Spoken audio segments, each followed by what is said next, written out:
హైదరాబాద్ లో కన్సల్టేషన్ మరియు 3,500 రూపాయల colour Doppler test Avis hospitals లో ఉచితంగా పొందండి. నమస్తే, మీరు చూస్తుంది సుమన్ టీవీ. నేను మీ కీర్తి. నాతో పాటు ఉన్నారు ప్రముఖ ఆధ్యాత్మికవేత్త డాక్టర్ అనంతలక్ష్మి అమ్మ గారు. నమస్తే అమ్మా. నమస్కారం తల్లి.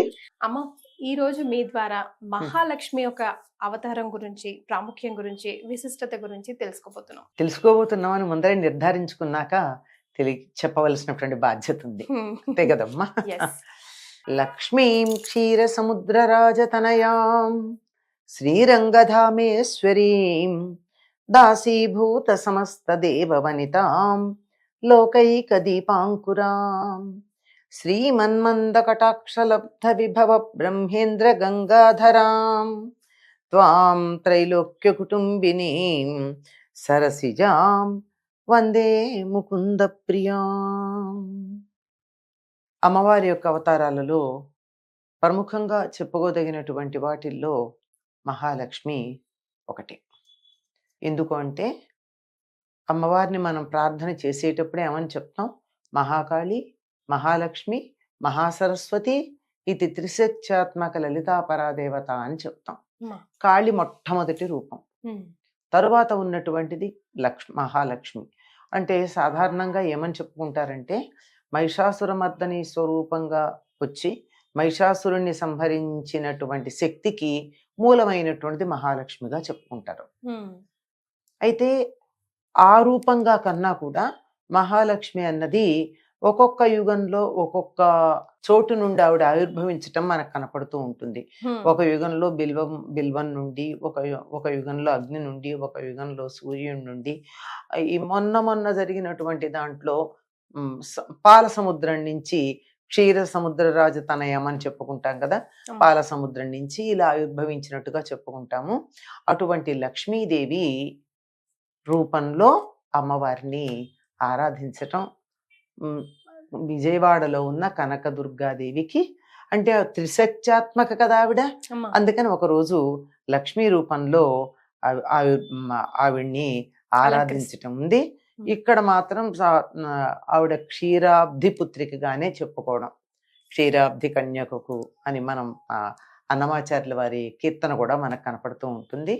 ఈవిడ డోలాసురుడు అనేటటువంటి రాక్షసుని సంహరించింది అంటారు. దీన్ని హోలాసురుడు అనే పేరుతో కూడా మనకు కొన్ని చోట్ల కనపడుతూ ఉంటుంది. దుష్టరాక్షస సంహారానికి ఆవిర్భించటమే. మహాలక్ష్మి ఎప్పుడూ కూడా రజోగుణ సంపన్నంగా మనకి కనపడుతూ ఉంటుంది ఈ తల్లి. కొన్ని సందర్భాల్లో సత్వగుణానికి ప్రతీక కూడా చెప్పుకుంటూ ఉంటారు. ఈవిడ లోక స్థితికారిణి. లోకం స్థితికారుడైనటువంటి వాడు విష్ణువు. విష్ణువుకి ఆ స్థితికారకత్వాన్ని ప్రసాదించేటటువంటి శక్తి మహాలక్ష్మి. ఇప్పుడు మనకి ఈ మహాలక్ష్మి ఎన్ని రకాలుగా ఉంటుందంటే, మనకు లోకంలో ఏదున్నా గానీ మనం లక్ష్మిగా చెప్పుకుంటాం, సంపద అనే అర్థంలో.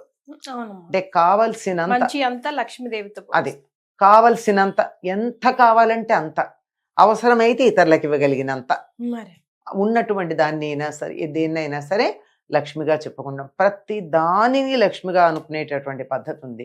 అయితే ఈవిడికి ప్రధానమైనటువంటి రూపాలు 8 ఉన్నట్టుగా చెప్పుకుంటూ ఉంటాం.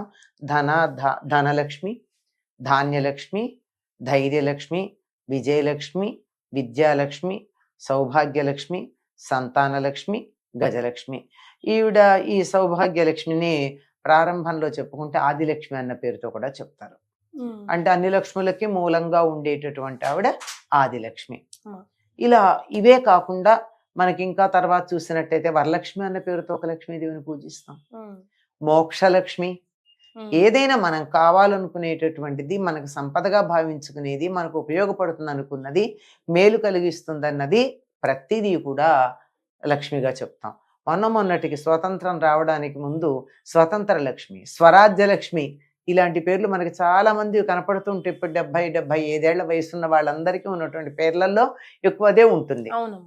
విజయలక్ష్మి, ఇవన్నీ కావాలి, ఏవైతే కావాలనుకుంటామో అవన్నీ లక్ష్మిగా సంకేతించి చెప్పుకుంటూ ఉంటాం. లక్ష్మి అంటే గుర్తు, సంకేతము. దేన్నైతే మనం తప్పనిసరిగా ఇది గుర్తుగా గుర్తించటానికి వీలుగా పెట్టుకుంటామో అదనమాట. ఇది యాదేవి సర్వభూతేషు లక్ష్మీ రూపేణ సంస్థిత అని మనకు అన్ని జీవులలోనూ అనేకమైనటువంటి గుర్తుల రూపంలో ఉండే అమ్మవారిని లక్ష్మి అని మనం చెప్పుకుంటాం. లక్ష్మీ రూపంలో ఉండేటటువంటి అని చెప్తాం. మనకి చండీ సప్తశతిలో కూడా తప్పనిసరిగా చెప్పేటటువంటి మంత్రం ఏమిటంటే దుర్గా సప్తశతి లేక చండీ సప్తశతి. ఈ రెండు కూడా ఒకటేనమ్మా. ఈ చండీ సప్తశతి లేక దుర్గా సప్తశతి పారాయణ చేస్తూ ఉన్నప్పుడు అక్కడ యాదేవి సర్వభూతేషు లక్ష్మీ రూపేణ సంస్థిత అంటే గుర్తుల రూపంగా దేన్నైనా ఒక వస్తువుని గాని ఒక వ్యక్తిని గాని ఒక పదార్థాన్ని గాని గుర్తించాలంటే కొన్ని సంకేతాలు ఉంటాయి. ఏదో తెల్లగా ఉన్నారు, పొడుగ్గా ఉన్నారు, లావుగా ఉన్నారు, ఫలానా వస్త్రాలు ధరించారు, ఇలాంటివన్నీ గుర్తులే కదా. ఇలాంటివన్నీ కూడా లక్ష్ములే, ఇవన్నీ లెక్కలు. ఇలా ఉన్నటువంటి ఆ లక్ష్మీ రూపంలో ఉన్నటువంటి అమ్మవారిని ప్రార్థించటం అన్నది ఉంటుంది. అటువంటి లక్ష్మీ రూపంగా మనకు ఒక రోజున విజయవాడలో ఉన్న కనకదుర్గాదేవిని మనం ఆరాధించుకోవటం కనపడుతుందమ్మా. ఎస్. సో లక్ష్మీదేవి అంటే మనందరికి చాలా ప్రీతికరం, చాలా ప్రీతమ్మా.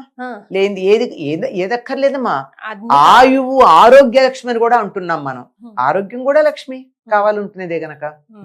అయితే కానీ మనకు కావాల్సిన ఈ లక్ష్మి మాత్రం చాలా చంచల గుణం ఉంటుంది కదమ్మా. అవునమ్మా. మరి ఈ రోజు ప్రత్యేకంగా ఎలా ఆరాధిస్తే స్థిరంగా కూర్చుంటుంది మన ఇంట్లోనే? అమ్మా, మన ఇంట్లో స్థిరంగా కూర్చుంటే కుళ్ళు వాసన వస్తుందమ్మా, పాచిపోతుంది. ఎప్పుడు కూడా ఉండకూడదు. ఆంగ్లంలో ఏమని చెప్తున్నారు, కరెన్సీ అంటాం. అంటే ప్రవహించేది. ఆగిపోతే ఏమైపోతుంది, నీళ్లు నిలబడిపోయాయి అనుకో ఏమైపోతాయి, పాచివాసన వస్తాయి. అంతే కదా. అందుకే లక్ష్మి ఎప్పుడు ప్రవహిస్తూ ఉండాలి. ఇలా ఇస్తూ ఉంటే అలా వస్తూ ఉంటుంది, ఇబ్బందే రాదు. ఉండిపోతే దాని ప్రయోజనం లేదు. మనం అంటూ ఉంటాం, నా దగ్గర ఉంటే ఏమైనా గుడ్లు పెడుతుందా, పిల్లలు పెడుతుందా అని. నా దగ్గర ఉంటే పెట్టకపోవచ్చు, కానీ దాని వ్యాపారంలో పెడితే వస్తుంది కదా. ఒక్క గింజ నా దగ్గర ఉంటే నేలలో వేస్తే 10 గింజలు వస్తాయి కదా దాని నుంచి. అలా దాన్ని సద్వినియోగం చేసుకోవాలి. సద్వినియోగం చేసుకున్నప్పుడు మాత్రమే లక్ష్మి మనకి సంపద అవుతుంది. అంతేగాని దాచిపెట్టుకుంటే అవదమ్మా. అందుకే మీరు ఇంత చంచల అన్నారు చూసారా, ఆ చంచల అమ్మవారిని మనం పూజ చేసేటప్పుడు మన అన్ని అవయవాల్ని పూజ చేస్తాం కదమ్మా. అధాంగ పూజ అంటారు అనుకో. అధ అంటే ఇక మీద అన్నమాట. అంగ పూజ, అమ్మవారిని ప్రతవయవాన్ని పూజ చేస్తాం కదా. అక్కడ మొట్టమొదటి ఏముంటుంది, వీరన్నగ చెంచలాని చెంచలాయ నమః పాదవ పూజయామి, చపలాయ నమః జానుని పూజయామి అనుకుంటూ పెడతాం కదా. ఆవిడ మొదటి లక్షణం చెంచల. కదలకుండా ఉన్నట్టయితే లాభం ఏమిటమ్మా, ఎదగాలి, అభివృద్ధి చెందాలి, ఖాళీ అవ్వకుండా ఉంటే చాలు. అదే కదా, పెరుగుతుంది. నువ్వు ఎంత ఇస్తే అంత పెరుగుతుంది. ఎట్లాగైతే నూతిలో నీళ్లు తోడుతున్న కొద్దీ ఊట వస్తూ ఉంటుందో అట్లా దాన్ని మనం వినియోగిస్తున్న కొద్దీ వస్తుంది. వినియోగించకుండా అట్టే పెట్టేస్తే మాత్రం అలాగే ఉంది. ఎప్పుడో 100 రూపాయలు ఉన్నాయనుకో నాకు 10 ఏళ్ల క్రితం, దాన్ని బీరువాలో పెట్టి దాచుకున్నాను అనుకో 100 రూపాయలే ఉంటాయి. దాన్ని పెట్టి నేను ఏదైనా వస్తువు కొన్నాను అనుకో దాని విలువ పెరిగిందా లేదా. అంచేత లక్ష్మి ఎప్పుడూ కూడా కదులుతూనే ఉండాలి. కదిలితేనే లక్ష్మి, కదలకపోతే లక్ష్మి కాదు. ఎస్. సో లక్ష్మీదేవికి ప్రత్యేకంగా ఇలా దీపారాధన చేయాలి, అలా చేయాలి అని ఎన్నో చెప్తారు కదమ్మా. అవన్నీ అమ్మ చెప్పాను కదా, వ్యక్తిగతమైనటువంటి ఇష్టానిష్టాలు ఎక్కడెక్కడో వెతికి తీసుకుని వస్తారు.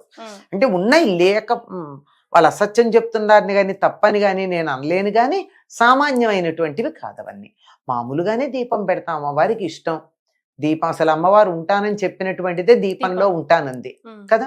దీపం ఇష్టం, పువ్వులు ఇష్టం, కుంకుమ ఇష్టం, పసుపు ఇష్టం, ఇంట్లో సంతోషంగా ఉంటే ఇష్టం, అంతే కదా.